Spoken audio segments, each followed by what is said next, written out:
Janata kirana ಸಾಯಿಬಾಗ್ road ಇದು ಘಟನೆ ಆಗಿದ್ದು ಕಿರಾಣಾ ಅಂಗಡಿಯಲ್ಲಿ. ಗುಮ್ಮಟ್ಟನಗರಿ ವಿಜಯಪುರದಲ್ಲಿ ಕಳ್ಳತನ.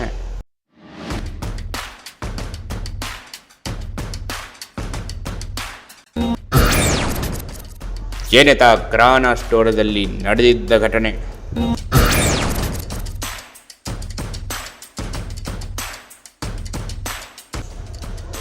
ಮೊನ್ನೆ ರಾತ್ರಿ ಬರೋಬ್ಬರಿ 8 ಗಂಟೆಗೆ ಇದು ಕಳ್ಳತನ ನಡೆದಿದೆ ವೀಕ್ಷಕರೇ. ವಿಜಯಪುರ ನಗರದ ಸಾಯಿಪಾರ್ಕ್ ರೋಡ್ ಬಳಿ ಇರುವ ಜನತಾ ಕಿರಾಣಾ ಸ್ಟೋರ್ದಲ್ಲಿ ಇದು ಸಂಭವಿಸಿರುವ ಘಟನೆ. ಒಬ್ಬರಿಲ್ಲ ಇಬ್ಬರಿಲ್ಲ, ಬರೋಬ್ಬರಿ 4 ಮಹಿಳೆಯರು ಬಂದು ಒಂದು ಎಣ್ಣೆಯ ಬಾಟಲ್ ತಗೊಂಡು ಹೋಗಿಬಿಟ್ಟಿದ್ದಾರೆ. ಇದು ವಿಜಯಪುರಿಗೆ ಹುಷಾರಾಗುವ ಒಂದು ಮೆಸೇಜ್ 99ನಿಂದ.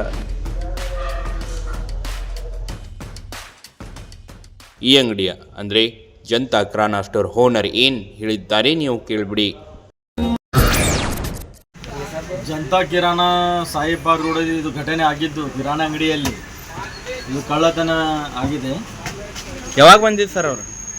ಇವರು ನಿನ್ನೆ ರಾತ್ರಿಗೆ 7:15 ಹಾಂ 7:15ಕ್ಕೆ ಬಂದಿದ್ರು. ಏನ್ರಿ ಖರೀದಾಸಕ್ಕೆ ಬಂದಿದ್ರಿ ಹೆಂಗ್ರಿ? ಏನ್ರಿ ತಗೊಳಕ್ ಬಂದಿದ್ರು? ಇವರು ಬರೀ 2 ಐಟಮ್ಸ್ ಎಲ್ಲ ಬಂದಿದ್ರು. ಹಾಂ 20 ರೂಪಾಯಿ ಖರೀದಿ ಮಾಡ್ಯಾರ ಬರೀ ಅವರು. ಹಾಂ ಒಂದು ಮ್ಯಾಗಿ ಮಸಾಲ 2, ಪಾವ್ ಭಾಜಿ ಮಸಾಲ 1. ಗಾಡಿ ನೋಡಿ ಕಳ್ಳತನ ಮಾಡೋದು. ವಿಜಾಪುರ ಎಲ್ಲ ಕಿರಾಣಾ ಸ್ಟೋರ್ಗೆ ಏನು ಹೇಳ್ತೀರಿ? ವಿಜಾಪುರ ಕಿರಾಣಾ ಸ್ಟೋರ್ ಇವನಂತ ಏನು ಮಾಡೋದು ಅಂದರೆ, ನೀವು ಹೊರಗಡೆ ಡಿಸ್ಪ್ಲೇ ಮಾಡ್ತಿರಲ್ಲ, ಸ್ವಲ್ಪ ಎಚ್ಚರಿಕೆಯಿಂದ ಇರಬೇಕು. ಹೊರಗಡೆ ಜಾಸ್ತಿ ಡಿಸ್ಪ್ಲೇ ಮಾಡೋಕೆ ಹೋಗಬೇಡಿ ದಯವಿಟ್ಟು. ಕಳ್ಳತನ ಆಗ್ತಾ ಇದೆ, ನೋಡಿ ಎಚ್ಚರಿಕೆಯಿಂದ ಇರ್ರಿ ಅಂತ ನಂದು. ನಿಮ್ದು ಹೆಸರು ಸರ್? ಹಾಂ, ನಿಮ್ಮ ಹೆಸರು? ನಮ್ಮ ಹೆಸರು ನಿಹಾಲ್ ಅಂತ.